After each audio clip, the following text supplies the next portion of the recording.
How are you doing, fellas? Welcome back to our channel, Fortune Fastlaner. For today, let us discuss one of your favorite investment strategies other than real estate.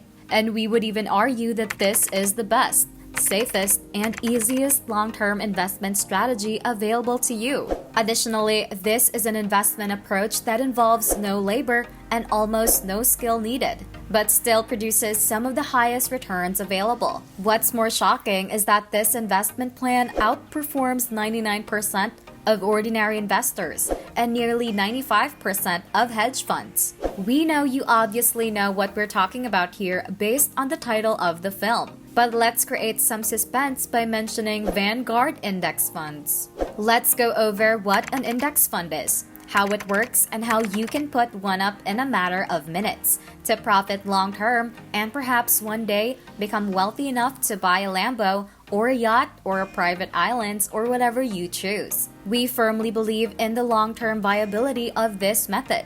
We do it ourselves and also have a lot of data and research to back up everything we say. So all we ask in return is that if you appreciate videos and topics like these, please go ahead and gently hit the like button. It helps the channel greatly if you do, and it only takes a fraction of a second. To begin, let us define an index fund. Index fund. An index fund is essentially a collection of investments in which you can invest your money and then own a percentage of the total. Consider the following scenario. Suppose we had 1,000 apartment complexes in the area, each worth $1,000. We approach you and offer to sell you one of our structures for $1,000. That is almost identical to purchasing a single share of stock in a single company. But the issue here is that you now own only one apartment building or investment. And what happens if that investment does not perform well? Or if the CEO of the company you invested in loves to tweet and says some stupid things that land him in hot water with the SEC, and the company does not perform well in the short term. Here is the solution to this.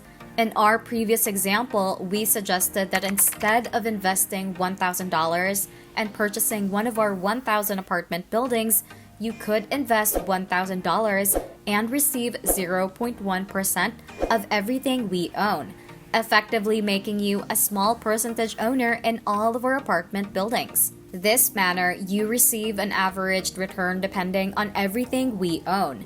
In essence, this is an index fund. Another example is that for less than $260, you can own all of the top 500 publicly traded firms in the United States. This way, you're not just buying one stock in one company, but literally all of them. And you can do this with almost any market.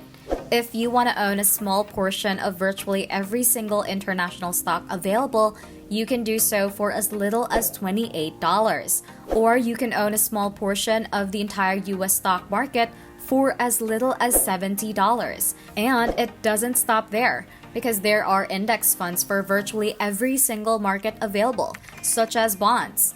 Or if you want to invest in a large amount of real estate but don't want to commit to a single REIT, VNQ offers all of this through a diverse portfolio of office buildings and hotels. When you start doing this, your money goes a long way. But that narrow lens begs the question, why precisely does this make such an excellent investment? Advantage 1. Low fees. To begin, the primary advantage of index funds is their low fees. This is because these indexes are relatively simple to construct and run. There is no overhead, and all of these savings are passed on to you as the investor. This is referred to as a passively managed fund.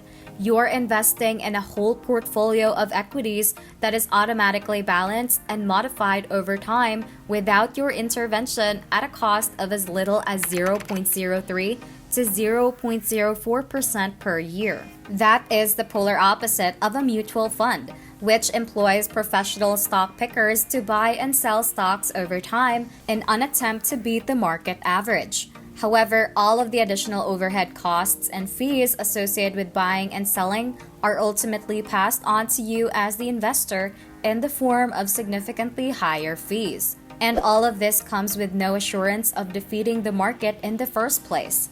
In fact, when index funds and mutual funds are compared, only 22% of actively traded funds outperformed the market over a 10-year period. That was it. Only 22% actually reached that result, which indicates that in 78% of cases, you would have been better off and made more money investing in an index fund over a 10-year period. Second advantage, increased profitability. The second advantage is that the majority of investors will earn more money investing in an index fund than they will buying in individual equities. Numerous studies have shown that over 92 to 95% of portfolio managers were unable to outperform the market index over a 15-year period. And keep in mind that these are people who are in the brightest in their field, who attended Ivy League schools and have a really deep understanding of economics and finance, who do this full-time on a daily basis, and even they were unable to outperform the market index. For the average individual investor, those figures are even worse. A significant reason for that is that many investors trade emotionally and panic when the market falls. As a result, they attempt to time the market or buy a stock as it is rising out of fear of missing out. This typically results in significantly lower than average returns. And in a 2017 interview, Warren Buffett went so far as to say that attempting to pick the best times to buy and sell stocks is a mistake for 99% of the population. Warren Buffett even bet a group of hedge fund managers $1 million that they could not beat the market over a 10-year period and outperform an index fund. Literally, a standard Vanguard index fund outperformed the best hedge fund managers in the world on a $1 million bet. And if the world's wealthiest person is telling the rest of us to go buy index funds, we have a feeling we should listen. Diversification is a third advantage. The third advantage of purchasing index funds is that they provide a high level of diversification. For example, even if you own 20 individual stocks, if one of them goes down and fails, you can end up losing a lot of money. However, if you purchase the entire S&P 500 index funds, you have 500 different stocks and companies that weigh your overall return. And even if one of those fails, it is irrelevant because you have 499 others to replace it with. This means that having a few individual companies perform well or poorly in the short term has little effect on your overall return because you're betting long term on the market rising as a whole.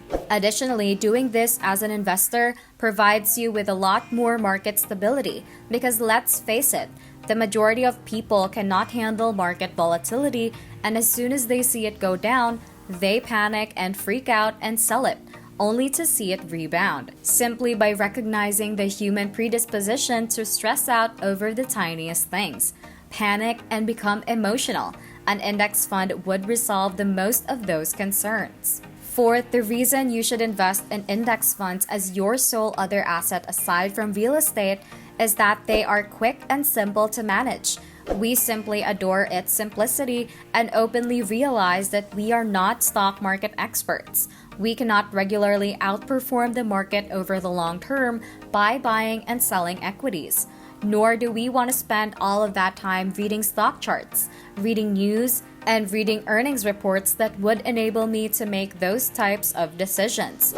Even if we did spend all of that time reading stock charts, reading news, and reading earnings reports, and even if we did devote all of that time to trading stocks and attempting to beat the market, if 95% of hedge fund managers, the world's most skilled people, cannot consistently beat the market over the long term, what makes us believe we can? We are aware of our limitations and will work around them by investing in the entire market, sitting back and relaxing, and focusing our time on areas that will earn us more money than we can reinvest in the markets. In fact, we would argue that the majority of people watching would be better off simply investing in an index fund to earn the highest overall return over the long term. We have to state that doing so is far less stressful. It's simply a buy it and forget it mentality. There is no anxiety in the middle of the night about tomorrow's earnings reports. There are no concerns about SEC investigations.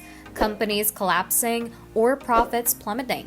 This poses no concern for us. We just know that index funds are our second largest investment after real estate, and we have no reason to believe that the market will trend upward in the long run. 3 funds portfolio. Now that is out of the way, what is the finest strategy to proceed, and also what are the best investments for you to make? Now, our preferred index fund investment strategy is what we refer to as the 3 fund portfolio. Additionally, this is one of the most popular index fund investing techniques, which, as previously said, outperforms 99% of individual investors over a 10-year period. As the name implies, it is composed of 3 funds. The first fund is a U.S. stock market index. The second fund is an international stock market index. The third fund is a bond market index. This provides the broadcast diversification at the lowest cost and the highest overall returns of almost anything else you can do on your own. Not only that, but because you're investing in multiple asset classes, you have your money spread across 3 almost uncorrelated markets, ensuring that if something happens to one, the other 2 will compensate. Thus, how simple is this to accomplish? To begin, here are 3 Vanguard funds that would constitute the entirety of the portfolio. To begin, there are U.S. stocks, which are represented by the Vanguard Total Stock Market Index Fund, or VTSAX. Then there are foreign stocks, which are represented by the Vanguard Total International Index Fund, or VTIAX, and bonds, which are represented by the Vanguard Total Bond Market Index Fund, or VBTLX.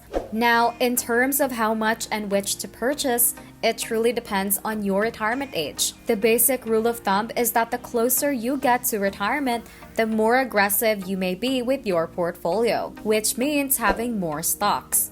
Similarly, the closer you get to retirement, the more conservative your portfolio should be, the less risk you should accept, and thus the more bonds you should own. This means that if you're in your 20s or 30s, you're probably fine with 70 to 90% in stocks and 10 to 30% in bonds, and then just buy and hold for 30 to 40 years. This also gives you the best chance of recovering in the short term from any market decline, because you know that over time, it's going to increase in value. Additionally, if you're a few years away from retirement, it may be prudent to invest approximately 80 to 85% in bonds and perhaps 20 to 15% in stocks, so that you have a lot more secure and predictable return in retirement when you need the money. When it comes to us personally, we're investing 70% in US stocks, 20% in international stocks, and 10% in bonds. And we're planning to hold all of this and contribute regularly over the next 30 years without changing a thing. It's just buy, hold, reinvest, hold, buy more, hold, keep holding, keep buying more, and then holding. As we previously stated, for the majority of people, this would provide the highest returns of almost anything they could do themselves in the stock market over the long term on average. We're just referring to long-term, consistently long-term. We're not referring to the few people who got extremely lucky with stocks or the 1% who did this well over the long term. We're speaking to the 99% of people watching this right now. And even though real estate has been our primary investment for the last decade, we continue to invest in index funds because they understand the value of diversification and stability over the long term for a relatively low cost. But what about market timing? Given that we're nearing all-time highs once again, does this mean it's a bad time to invest, or is it a good time to invest? And this is probably one of the most frequently asked questions whenever we discuss the stock market. And fortunately, it is a relatively simple one to answer. The truth is that no one can accurately and consistently forecast what the market will do in the short term. It wasn't even 2 months ago that the market was crashing. The bull run was over.